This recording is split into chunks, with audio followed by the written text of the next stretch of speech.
Olá pessoal, vamos de mais notícias do Botafogo, mas antes não esqueçam de se inscrever no canal e deixar o like. Rei da América em 2024, Luiz Henrique não poupou elogios a Marlon Freitas, capitão do Botafogo, na histórica temporada em que o clube conquistou a Libertadores e o Campeonato Brasileiro Betano. Em entrevista ao podcast Podpah, o atacante, atualmente no Zenit, destacou o papel fundamental do volante dentro e fora de campo e rasgou elogios ao seu ex-companheiro de campo. O Marlon é um líder pra gente. Qualquer time do Brasil tem que ter um Marlon. É um cara muito focado, determinado, quase um segundo treinador. Ajudou muito a gente em termos de mente, de estar focado nos jogos, para não brincar, fazer gol e matar o jogo logo, afirmou Luiz Henrique. Marlon e sua postura como líder foi ressaltada pelo ex-companheiro. Luiz Henrique fez questão de lembrar um episódio marcante na final da Libertadores, quando o Botafogo perdeu Gregori por expulsão e precisou superar a adversidade para levantar a taça. O Marlon juntou a gente e falou: "Vamos ganhar esse jogo e vamos lutar pelo Gregori." Quando ele falou isso, todo mundo se transformou. Começamos a correr, a fechar. Corremos o dobro, contou o atacante. A identificação dos dois com a torcida botafoguense se consolidou em definitivo. No início de 2025, Luiz Henrique e Marlon Freitas foram homenageados com um bandeirão no estádio Newton Santos, ao lado de outros ídolos do elenco campeão. Neste domingo, Botafogo enfrenta o Seattle Sounders, no Lumen Field em Seattle, com partida válida pela primeira rodada do Grupo B do Mundial de Clubes. Agora vamos a mais um vídeo, não esqueça de deixar o like. De grupos, Isso. né? 3 jogos. O Botafogo, foi apertadão, mas foi uma vitória que no final das contas é o que O problema importa. do Botafogo não é o jogo de ontem. É, O problema a gente já é sabia o grupo. que o calendário era esse. O problema é o grupo, então. Esse. Aí tinha que vencer. E venceu. E venceu. Pronto, tá ótimo. Ué, mas se Assim, o Palmeiras tá com negócio de cartão aí, pode ser Não, mas é que o Palmeiras está num grupo mais fácil. Se o Palmeiras se complicar no grupo do Palmeiras, a gente vai falar, o Palmeiras falhou. Tá? O Botafogo Se o Botafogo for terceiro no grupo dele, é o padrão, é o que está esperado. Tem 2 europeus e um deles é o campeão europeu no grupo do Botafogo. Isso. Rapaz, hein? É essa semana. Mas enfim, sobre o jogo de ontem, que era contra o time da casa, né? O Botafogo venceu, estreou com vitória, mas levou uns sustinhos ali. Uma das novidades da Copa de Clubes é a câmera presa no corpo do árbitro. O POV do juizão flagrou várias reações da estreia do Botafogo. Um pessimista poderia dizer: venceu, mas sofreu. Um otimista poderia dizer: sofreu, mas venceu. É só uma questão de ponto de vista. 30 mil torcedores, barulhentos. Seattle curte muito o soccer, como eles chamam o futebol, caso não muito comum nos Estados Unidos. Eu joguei aqui nessa liga, avisei os rapazes, falei, não vai ser jogo fácil, aqui tem o time do Seattle, já enfrentei várias vezes. Não foi fácil o começo, para nenhum dos lados. Até que um empurrão deu um empurrãozinho ao Botafogo. A falta fora do lance ofereceu uma chance de ataque. Alex Telles fez o que já está acostumado. Jair fez algo que não está acostumado. De um cruzamento perfeito, saiu o primeiro gol do Botafogo na Copa. O primeiro do zagueiro com a camisa do clube. O Jair subiu e testou. O Botafogo abre o placar em Seattle. Depois de Telles, foi a vez do outro lateral, Vitinho, dar uma assistência. Levantou Jesus e cabeça lá dentro! De cabeça no cantinho do Frei. E a inédita Copa do Mundo de Clubes conheceu a comemoração original de Igor Jesus. Kamehameha pra gringo ver. O Vitinho cruzou bem ali, ele foi feliz, antecipou o zagueiro, com essa testa maravilhosa. 2-0 e um consenso. A gente sabe, né? Fizemos um grande primeiro tempo, né? A gente fez um bom primeiro tempo. A gente conseguiu fazer um bom primeiro tempo, né? Só que um jogo tem 2 partes. E na última, o tempo virou. De facto, o Seattle empurrou-nos para trás e foi gerando oportunidades e foi gerando finalizações. Renato Paiva mudou o time, Joaquim Correa e Arthur Cabral estrearam. Joaquim até teve uma chance que o goleiro tirou com o pé. Defesa de futsal. As substituições não funcionaram tão bem. E o Seattle passou a jogar bem, até conseguir marcar com Christian Roldan. E aí virou drama, amigo, que seguiu até o minuto 49, o último do jogo. Quem conta é o protagonista do lance que garantiu o resultado. Na hora que a bola sobrou, eu só tentei abaixar a perna para ela não passar e acabei sendo feliz ali no final do jogo. Botafogo 2, Seattle 1. Ufa, a sensação é essa, de alívio. Mas os jogadores do Botafogo rapidamente entenderam. A postura no segundo tempo da estreia não pode de jeito nenhum se repetir na próxima quinta-feira, contra o atual campeão da Europa. Vamos ter que ser muito melhores, muito mais competentes e fazer praticamente uma noite perfeita para defrontar o Paris Saint-Germain. Estamos preparados para esse desafio. Claro que muitos duvidam de nós, mas sabemos a qualidade que temos. Perfeito. Eu não sei se duvidar é a palavra correta. Não é duvidar. É não colocar o Botafogo na lista dos favoritos dentro do grupo, o que não há problema nenhum. Agora, sendo dois desses integrantes, descartar o Botafogo, ninguém descarta. Ninguém em nenhum momento descartou o Botafogo. Existe uma possibilidade do Botafogo classificar, e eu acho que essa possibilidade ontem no Paris Saint-Germain e Atlético de Madrid, ela ficou clara. De repente, o Botafogo pode fazer um jogo parelho contra o Atlético de Madrid e ser o segundo do grupo. E pela goleada que... Se o Botafogo conseguir ser goleado, perder de menos do que o Paris Saint-Germain... Do que o Atlético de Madrid perder para o Paris 4-0. Saint-Germain, já vai ser um passo muito grande, porque vai chegar numa decisão de saldo. Então, e aí na última rodada, o Botafogo pro Botafogo pode empatar. foi ótimo esse 4-0, né? Tá.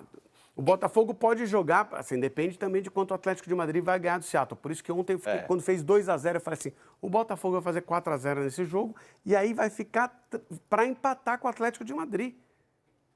Que era o que poderia ter acontecido. Agora vai depender de quanto o Botafogo vai perder, se é que vai perder. Depois que começar a jogar, a gente vê. É bem provável que o Paris Saint-Germain ganhe do Botafogo, tá? Bem provável. Bem provável. Mas... vamos jogar, vamos ver o jogo primeiro, vamos fazer o jogo acontecer. Aí depois, não estamos falando de Bayern de Munique versus Auckland, tá? Então, assim, nós estamos falando de um campeão da Libertadores. Isso aí, atual campeão. Né? Então, o Renato Paiva falou em intensidade. Aliás, Renato Paiva, eu brinquei falando do GI, né, dos torcedores lá nas redes sociais, falando, depois que a gente te perdoou, você apronta isso e tal. Renato Paiva também quase resgatou o Renato Paiva do Antigo Testamento no Botafogo. As trocas muito ruins ontem. As substituições foram ruins, pioraram muito o time. Muito. Mas também porque os jogadores entraram meio fora de entrosamento. Foram jogadores que foram contratados Você acha quase que essa que é a ontem justificativa? mesmo. Tá. Então, mas o Joaquim quase fez o gol. Não, tudo bem, mas ele entrou, o time caiu de produção ofensiva. O Joaquim quase fez um gol nos minutos finais do jogo. Só que ele entra no intervalo e durante 20, 30 minutos ele estava perdido. Não Ele pegou sabia na direito bola, onde jogava. Não, e a mesma coisa, a última substituição no ataque. Então, mas essas né? contratações, eu entendo que foram pensadas no Botafogo, no Flamengo, no Fluminense, é porque o Soteldo se machucou, mas para mim está muito claro que os clubes estavam contando com essas contratações para o Mundial. Eu acho que o Botafogo estava contando com essas contratações muito mais para o decorrer da temporada, porque já sabe que vai perder o Igor Jesus.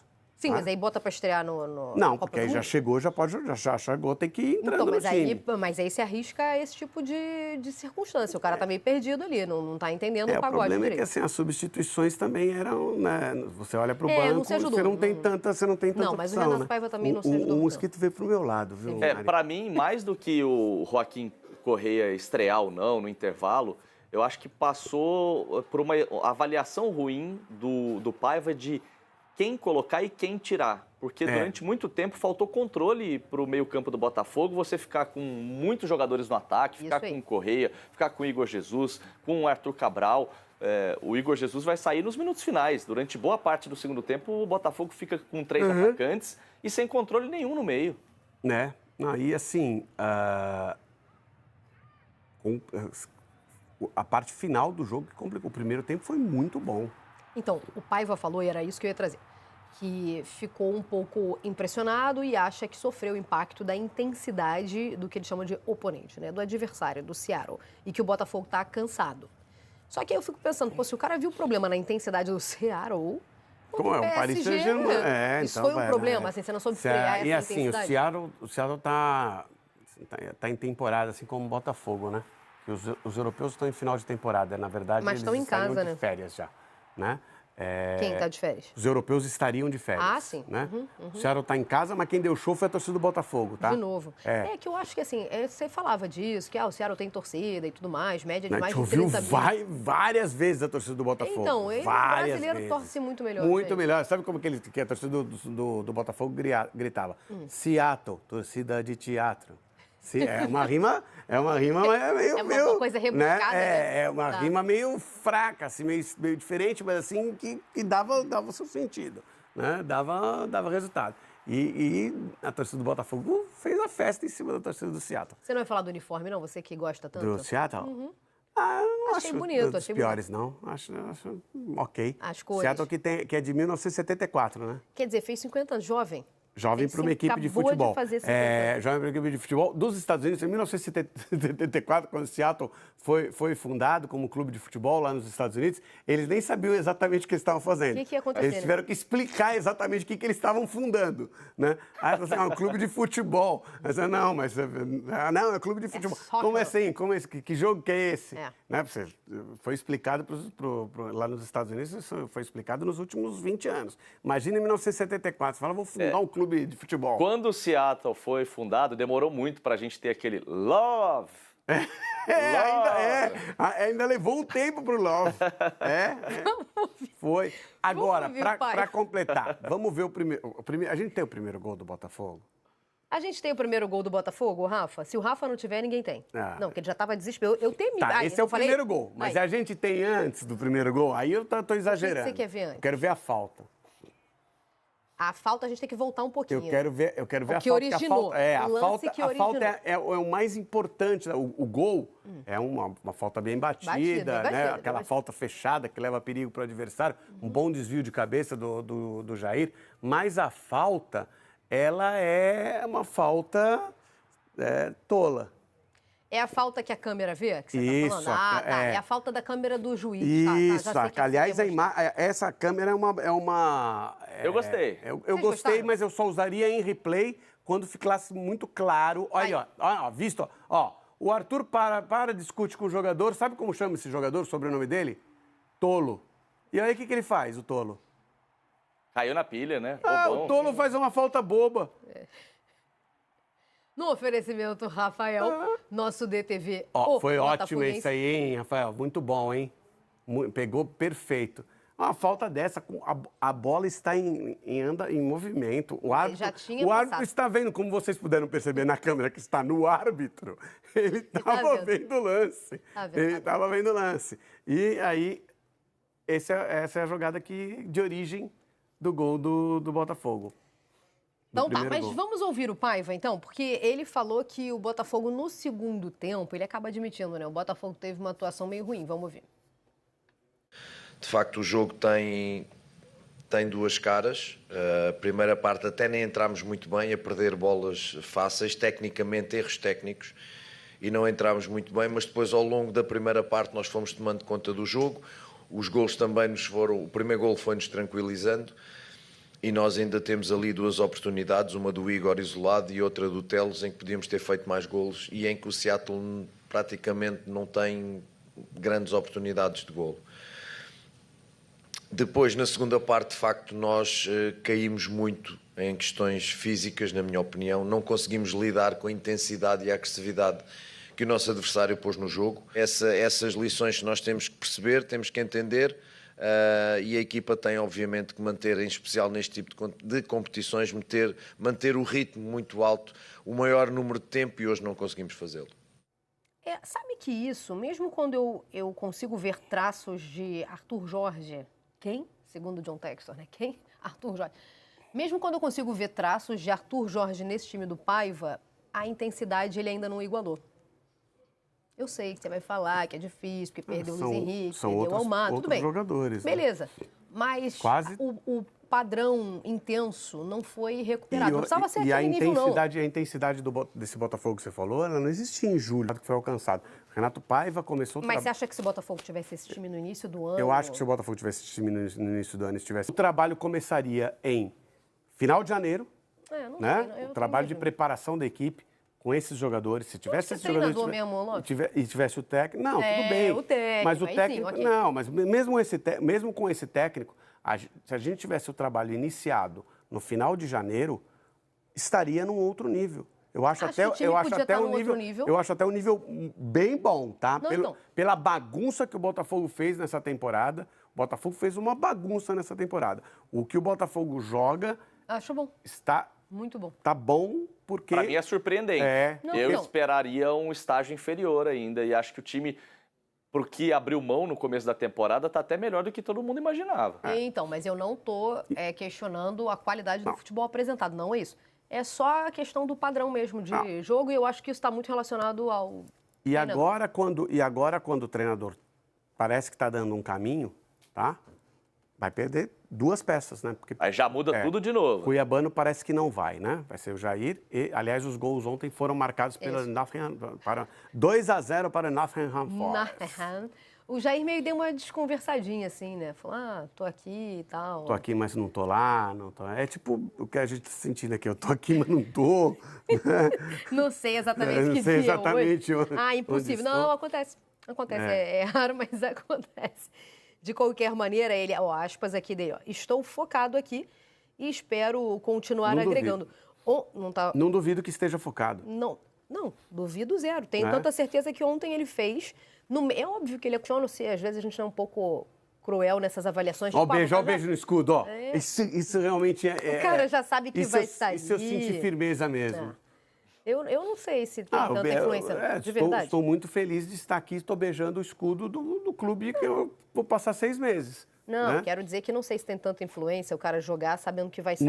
Depois do que aconteceu ano passado, diria até que zero. Acho que tem pessoas e pessoas, situações e situações. Nenhuma é igual a outra. Nem as pessoas, obviamente, e também as situações são diferentes.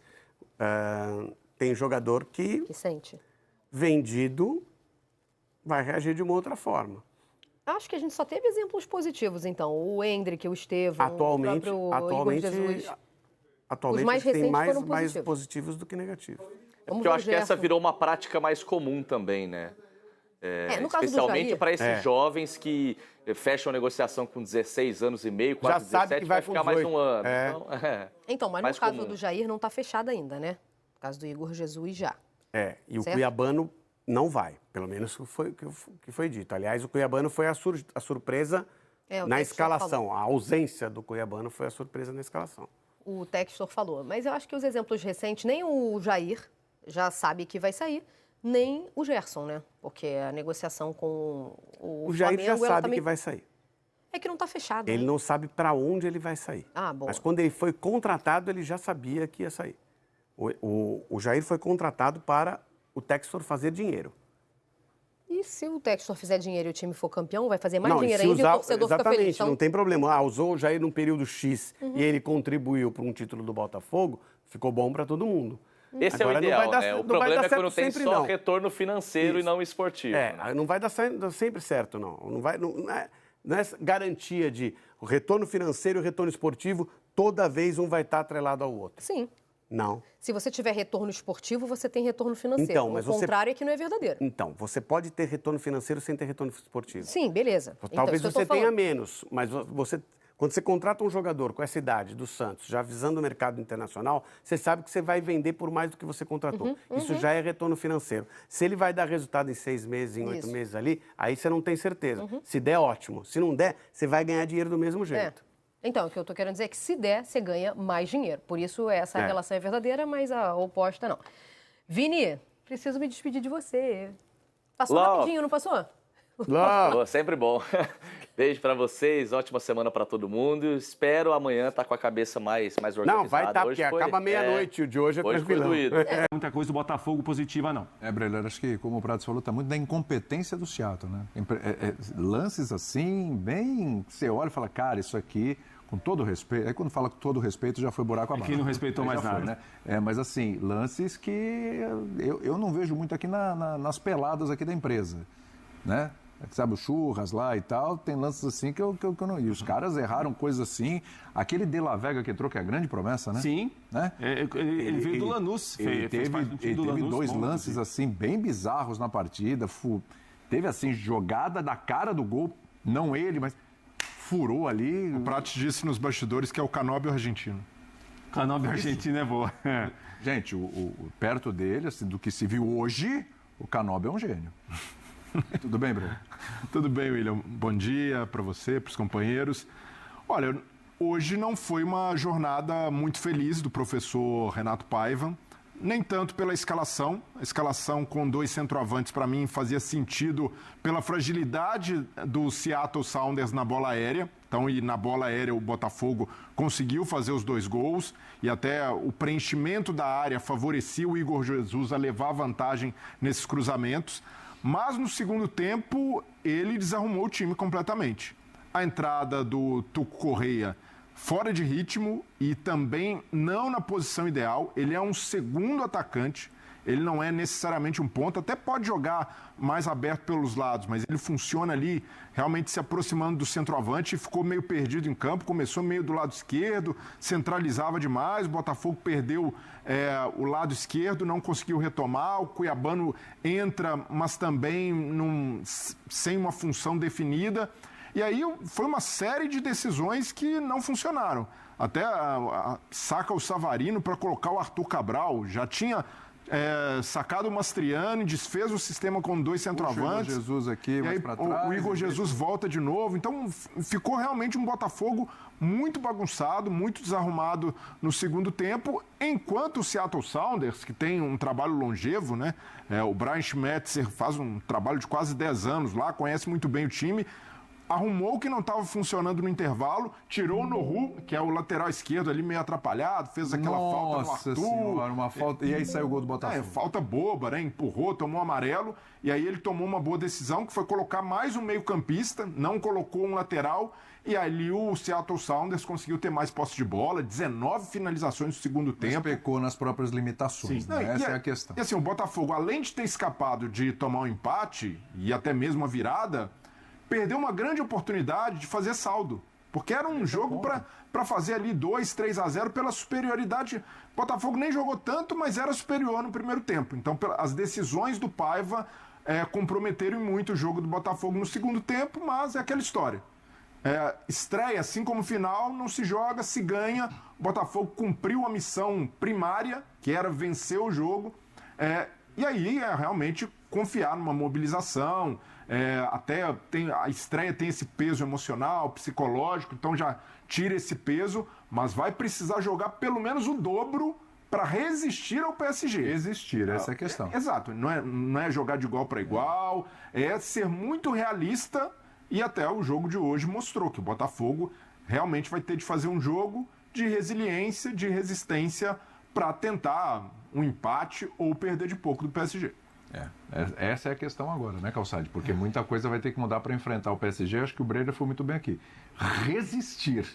Ninguém vai imaginando que o Botafogo... O futebol arma surpresas. A gente sabe disso. Mas é muito complicado imaginar uma vitória sobre o PSG. Difícil. Difícil. Você pega um time italiano na final da Liga dos Campeões, que é a Inter de Milão. Faz 5. Tomou uma goleada. Aí você pega o time do Simeone, que é um especialista, tomou uma goleada. O que o Botafogo teria que melhorar para superar essas equipes que estão num nível superior e mesmo assim foram goleadas? Acho que as chances do Botafogo é o PSG não jogar nada. Mas assim, os caras estão hiper motivados para esse Mundial. Esse Mundial, acho que é legal contextualizar.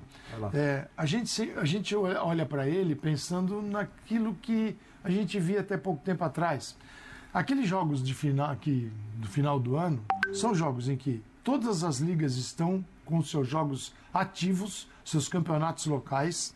Você cria uma brecha, arranca 2 equipes, 3, 4, para ir jogar. Geralmente o europeu é assim, ele vai e está tudo rolando lá. O mundo está olhando para o seu quintal. Então, assim, a importância é pequena. Esse Mundial é ao contrário. Por quê?